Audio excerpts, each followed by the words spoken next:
yeah, as Jill said, my name's Jess. I'm a transport consultant. I'm really happy to be sponsored by my company Jacobs to be in cohort 2 of LEAD. A few of you mentioned how you work in spaces that are still pretty male dominated. I'm the same. I do have a lot of work in rail, and it is changing for the better.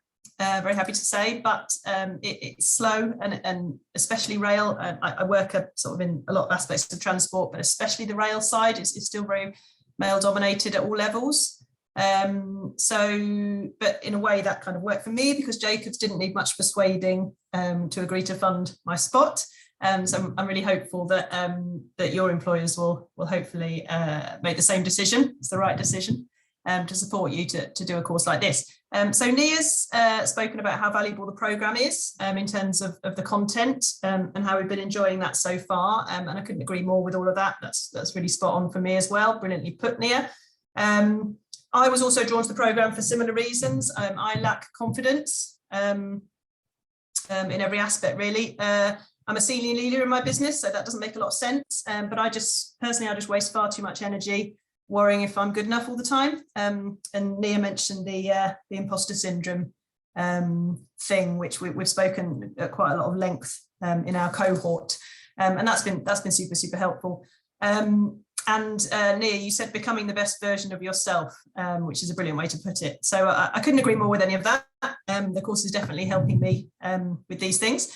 But I was going to say, just to complement what Nia was saying about the content, I was going to add something about the format of the programme, in case that's helpful to people. So as it's been mentioned, LEAD is 100% virtually delivered via Team and Zoom. I think that's presumably, correct me if I'm wrong, Jill and Ian, but its origins were in the sort of more lockdown stages of the pandemic. So that's probably why that happened in the first place, but it remains 100% virtual. And for me, that really works because I know I can segue with ease from our LEAD sessions back into work calls if I need to do anything, urgently, and vice versa. I can go between one and the other depending on my schedule on that day, obviously without the need for blocking out whole days, whole evenings, and travelling to different venues. And also the flow of the sessions is important too. Jill said a bit about this. Our course in cohort 2 has a Tuesday vibe to it. Obviously the other days are available for other cohorts. It might be a different day of the week, but for me, for us, it's a Tuesday. So knowing I have the classroom sessions, I always think the classroom session is week 1, actually, Jill.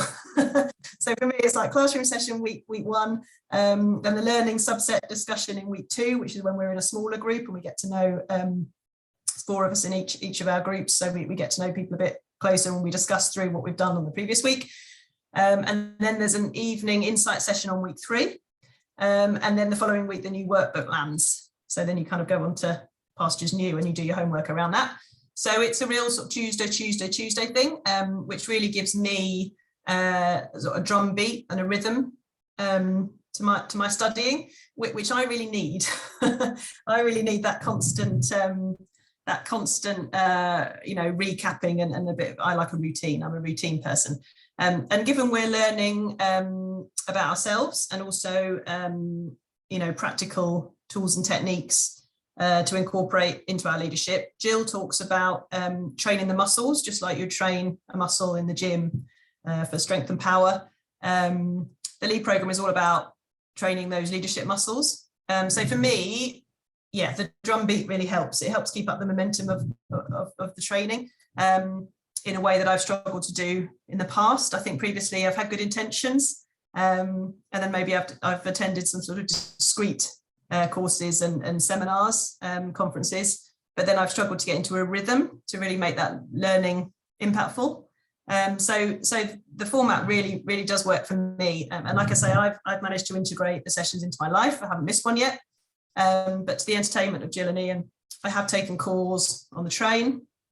I've taken them in various Wi-Fi enabled cafes and conference centres around the UK. We've had people join from their holiday cottages to squeeze it in because it's just to keep up that rhythm.